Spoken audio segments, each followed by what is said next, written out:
Good morning, everyone. It's Brian with the International Wrestling Podcast, and we are 7 days from one of the greatest matches of all time that's ever occurred on Monday Night Raw. CM Punk versus John Cena in a 5-star Mat Classic that went, good God, it felt 25 minutes and really could have gone a lot longer. And as a special surprise, I have the one, the only, Gerald Murphy. He's back like a bad case of VD. What's up, Gerald? I've been away, and that's why I haven't watched NXT. I haven't watched Ring of Honor. Hell, I haven't even watched Impact in the last 2 weeks, and I didn't even watch Raw live. Well, that's because you. But I heard about this match. Yeah, it's because you've been watching the CM Punk match over and over and over again, right? I heard about this match. I just heard so much about it. Oh, I've seen sites saying, oh, this is the evolution of John Cena, or this is CM Punk's grandest days, or this has to be the best match to ever take place on Monday Night Raw. So what did I do? I ignored family problems on Wednesday. I went and watched this match, and I tell you what I think, Brian, it's an okay match. Yeah. By far, it's one of the best matches on Raw in a while. No. In a couple weeks, No. This match is up there. Yeah. With Mark Henry versus CM Punk last April. Yeah, well, I'm saying... Oh, yeah, hate me. Leave the comments below. Hate me for saying that. But this was an average match. Yeah, I'm not saying it's the greatest... I was joking in the beginning. I'm not saying this is the greatest match of all time. This match was a good match. Yeah. Was it as good as their Money in the Bank match in 2011? Nope. Was this as good as John Cena's match against Shawn Michaels in London back in 2007? No. This match was not as good as everyone makes it out to be. Well, this match was not a Mat Classic, as I've heard from numerous of people. I know you're only joking at the start. This was not a Mat Classic. This was a kick out of the specials. That's all it was they all hit their big moves and they counted 1, 2, and kick out of 2 3/4. That's why the match was so exciting. John Cena has taken a pile driver before. Heck, he took it on steel steps by Shawn Michaels. Nothing new there. He's never done a Hurricane Rana before. Yes, he has. When he came out as a mask back in 2010, he did Hurricanranas in the ring. And they were as bad as what he did on Monday night. Those never aired on TV when he was doing one Cena. Those never aired on television. Just because they were doing it at house shows, it doesn't count for it on television. Look, this is just reiterating the point that I have said for years. The reason I hate John Cena is not because he can't wrestle, it's because he can wrestle. And you're scratching your head thinking, why do I hate him over that? Because John Cena will only wrestle when John Cena wants to wrestle. John Cena will not wrestle against a Tyson Kidd, or a Cody Rhodes, or a Damien Sandow, or a Carlito, or a Chris Masters. But you put John Cena up there against The Rock, against CM Punk. When John Cena's actually under the magnifying glass, John Cena would then wrestle. WrestleMania 28 comes to mind. Yeah. Everyone thought that was going to be a stinkfest. John Cena showed up that night. WrestleMania 28, Kevin comes to mind. John Cena was not there against The Miz. Why? Because Cena did not want to have a 5-star classic with Miz. Yeah. You also didn't want to forget the JBL John Cena match from WrestleMania a few years before. That fight's fantastic. Yet again, WrestleMania 23 comes to mind. He had a great match with Shawn Michaels. Yeah. WrestleMania the year before, great match with Triple H. WrestleMania 24, Randy Orton involved in the match. Cena wanted to do none. That has been my biggest problem with Cena for years. I know these guys say Cena can't wrestle. He can. What pisses me off is he chooses to wrestle. And I'm not just WrestleManias. There's been other cases in points on Raws, SmackDowns, even philosophies where John Cena has wrestled well when the right opponent is there. Yeah. And I'm sorry, CM Punk is hitting the mark so much that me and Brian could go in and have a great match.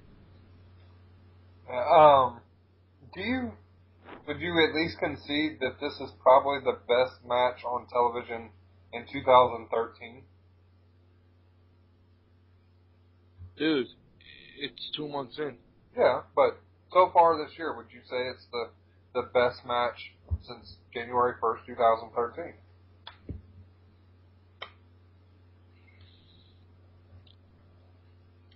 Yeah. I would say that. Didn't Daniel Bryan have a hell of a Matt Classic like 3 weeks ago? Jericho. Yeah. So. And Chris Jericho and CM Punk have a great match the week before that. Yeah. So. Yeah. I remember them 2 matches. The reason I put this a small below is because the rest of the matches need to have the perfect combination, and this is the perfect combination. Let's not put a tooth in it. The Undertaker Factum played a lot in this match. Everyone was waiting for the Undertaker to come out when they were watching this fight. Yeah. That played a big part. So you had that anticipation. You had the anticipation of this is for the WrestleMania main event. You had 2 guys that, I'm not the biggest John Cena fan, never have been, never will be, but John Cena can go. And these 2 guys wanted to prove fine. The kickouts were great. The match was great. That's why I pull over. But I am sick to death of hearing that this is the greatest match in sliced bread. And if you want to hear some, go back to last April when CM Punk took on Mark Henry. I rate that match over this because Mark Henry was a beast at the time, unstoppable, and he went in against CM Punk, someone that they thought he was going to drop the belt to because Mark didn't have plans for Extreme Rules. And that's exactly what happened there. Nobody knew what was happening with CM Punk and WrestleMania. So that factor was there as will CM Punk beat John Cena again? Yeah. I was waiting on like a double elimination or something like that during last Monday night. But let's shift gears and quit focusing on the past. Let's look forward to the future of the old. Tonight's old school Monday Night Raw. So far, we're going to have $1 Million Man Ted DiBiase, Dark Slaughter. The New Age Outlaws are going to take on Team Road Scholar, who I thought had broken up, but apparently I was wrong. They did go up to around 4 weeks ago, and they've been teaming for the last weeks. Yeah. So, and Dusty Rhodes may be out there tonight. So what do you think tonight's old school Raw is going to give us? Seeing how most people in the back think it's going to be a throwaway show. It is a throwaway show. Come on, why do we need Stardust out there for the 5,000th time? Why didn't need Dusty Rhodes coming out with a diva on his arm? Why do we need all these stuff? Yeah, I wish they would stop doing this. Like, as much as I hate, we both laugh about these guys, why couldn't this Raw be used to build up some young talent? It's going to be used as a throwaway show. Why could Fandango not make a grand return, debut tonight? As much as we make fun about him, why not use that and have a big time match tonight? I'm sure he will debut tonight. So, well, not debut since he was on SmackDown, but, you know, he'll probably make his big WWE debut on Raw tonight. Yeah, what happened with Bo Dallas? You dropped him like a hot, you know? Yeah. But that is what's going to fill with Wade Barrett. But hold on a second. Here comes the great white Sheamus. And I'm sorry, if you're going to turn Big Show face, the face to Shield, you have lost my fucking interest. If the Shield goes down to the Big Show, Brian, I will kill somebody. I can get you the... Never mind. I can't make an ex-wife joke. Moving on. Do you think this will be the last old school Raw for a while? But you got to think about it's the first one since 2010. Yeah. But... It's not like it's a yearly occurrence. It just seems like it just happened, though. But, will we see the commercial-free Raw coming before WrestleMania? Good God, though. That was done as a gimmick with Donald Trump. No, they've done it once or twice since then. I can't see it. I can't see commercial Raw. Especially with the problems WWE are having with money at the moment. Oh, like they're taking a hit everywhere. Speaking of money. How long?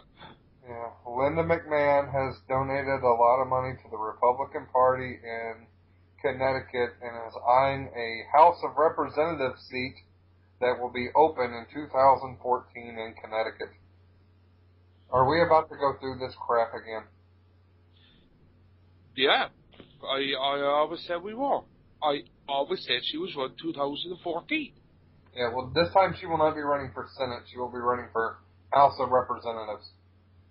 So. Isn't that pretty much just the same take, if we're going to be honest there?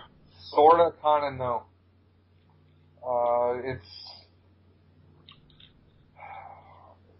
It's the second branch of Congress, so. But there's more people from the state. You know, you only get 2 senators, but you get more representatives in Congress. So. But don't you still get a job in Capitol Hill? Pretty much. So. Isn't that pretty much just what the big bands always had their dreams about? Pretty much. No.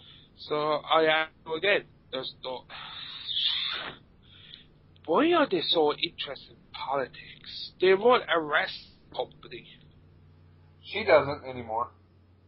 I think when she left WWE, she needed... No. This Vince is doing. I don't think it is. This is exactly Vince McMahon's doing. It's not he can't run for these positions. Sure, because he's losing Linda. He's going to use Linda. Simple as. He should be using Shane. Shane's the only one with any common sense. That's why Shane probably told him to fuck off. Yeah, that's probably why he's been regulated to China. And I don't mean Johnny Lawler. I'm sorry, but at the moment, Shane McMahon is running a more successful company than his dad. Yeah, and he looks old. Trying to Bob to take it on like a house on fire. And look at Roy McIlroy. He was Roy McIlroy's manager 3 years ago, where Rory was just a love star in Northern Ireland. Now Roy McIlroy is the number 1 golf player in the world. Yeah. And Shane looks really, really old. Yeah, well, the just do come. Shane has not aged well at all. No. That's it. But you got to think about what Shane did too. Like the dogs and the amount of abuse he took. He had 1 match a year, probably 2 or 3. And he did 2 or 3 matches. He took as much punishment as everyone else in the whole freaking year. Yeah. And I know that's going to get a hate mail, but go back and watch his match with Kurt Angle. He took about the beat. Like, that was nearly torture for 20 minutes. Yeah, that match at King of the Ring where Kurt Angle kept trying to put Shane through the glass, and it kept failing and failing and failing. That's a human being hitting the glass over and over and over, and then it finally breaks. Yeah. I love when Kurt Angle gave the interview, and he said to Shane, will I stop? And Shane said no. Yeah. Shane's like, fuck that, do it again. Yeah. So, now that you've seen it, rate last week's Raw out of 10. Okay, I'm going to be 100% honest. I haven't seen this whole show. I've had very family problems, which I'm not going to go deep with this show. I just want to thank Brian for supporting me and letting me have the time off for the show. So I'm just going to judge the main event. The main event was 6 out of 10. The whole show. Or as Bret Hart would say, 4 out of 10. Yeah, the whole show together, 5 out of 10. The main event would push it to about a 6 or 7. Right, let's talk about this elephant in the room. How the fact that the one guy that's in our employment is the only one that's watching TNA Impact at the moment. We're just going to give Roy his own show for the Impact since it's such a difficulty for us to get around to watching it. We just need to give Roy Zambrano his own show and upload it. Online listeners, people that do listen to us on a weekly basis, there is people that do that, by the way, Brian, are probably saying, why are we not talking about Triple H Brock Lesnar? I don't want to relive Triple H pissing his pants. That's why I don't want to talk about it. I would say one thing. That was a pretty cool segment. Yeah. If it's bad Paul Heyman word of it. Yeah, I will give Vince credit. For a man that just had a whole hip replacement, and people are going, oh yeah, it was a hip replacement. No, the motherfucker had his hip taken out and a new one put in. And he's out in the ring getting a crutch hit on him at 70. Vince has got some balls on him. He's a crazy cunt. Yeah. I mean, I have some issues with my inner thigh right now where I had a bunch of abscesses cut out, and I couldn't even take a crutch shot to the legs. Vince had his whole bone taken out and a new one put in, and is still moving, so. Yeah, but Paul probably hit the other leg. Let's be honest with this. It doesn't matter. To be falling down like that, there's no, I mean, good. All right, this is the question I've asked before the show. I'm going to ask you again, Brian. The reason that this segment went down well is because we got with Triple H and Brock Lesnar what we don't get a lot anymore. What we got from Rock and CM the night of the Rock concert, we got motherfucking intensity. Oh, I love the brawls. That's why that doesn't happen enough anymore. No. I'm sick of the cold heel. It's like I'm just completely sick of the heel running away. It's too boring. Yeah. But we could always go back. I know this is before your time. We could always go back to the 1980s style where a brawl, the bad guys are winning in the ring and all the good guys come out of the locker room. We could go back to that again. So. I think that hasn't really been. That has since the first ever bragging rights, has it? Not really. I mean, every once in a while you get a pull apart when they're leading up to like a Royal Rumble or something like that. Maybe not. And I know everybody's screaming down Brock Lesnar, John Cena last year. That was just 2 guys. That was completely over-exaggerated. You do not need 20 guys to hold back 2 guys. I don't give a fuck about it for Miss Brock Lesnar. I'm talking like stuff when, and I'm going to show my age, Jerry Lawler and Hot Stuff Eddie Gilbert. Gilbert would, be punishing Lawler, and then all of a sudden, here comes Scott Steiner and Jeff Jarrett and, 14 or 15 other of the quote-unquote faces, good guys in the back would come out and, save Lawler. That's the stuff I'm talking about, not, we got to keep these 2 guys, one on each side of the ring and do pull-aparts. But another thing I actually want to bring up is Jack Swagger calling. This program was awesome. Notice how I said was. Yeah. That should have been ignored. I just want to give a quick opinion. That should have been ignored. Yeah. I don't know why every single program out these 2 guys are doing is about Glenn Back pretty much. Well, it's only been 1 week. So. Yeah, but it's really fucking irritating. Yeah, well, I stand by what I said on the show I did without you. And you're going to make kayfabe on your YouTube channel? Yeah. What the fuck, like? I'm going to keep what I said during the show I did without you. If Glenn Beck isn't now, he will be very soon on the payroll of WWE. Yeah. Because there's no way they would acknowledge Glenn Beck's comments on Raw if he wasn't part of it. And Michael Cole went to the studio of Glenn Beck. What was up with that? Yeah. And I'm sorry, I'm really nitpicking here. I am not old school. I'm really not. I'm the kind of guy, I like promos, I like when things get real. You do not, and I repeat, not break it that fucking easy. Yeah. You do not break it over something this stupid, Brian. Yeah. They broke kayfabe on their own YouTube channel. Yeah. That borderline stupidity. Yeah. Now, anyone that watches that is going to start agreeing with these guys who are supposed to be your motherfucking bad guys. Well, that's it for us for the Week in Raw review and preview for tonight's Old School Raw. We'll be back later in the week with a little more entertainment for you folks.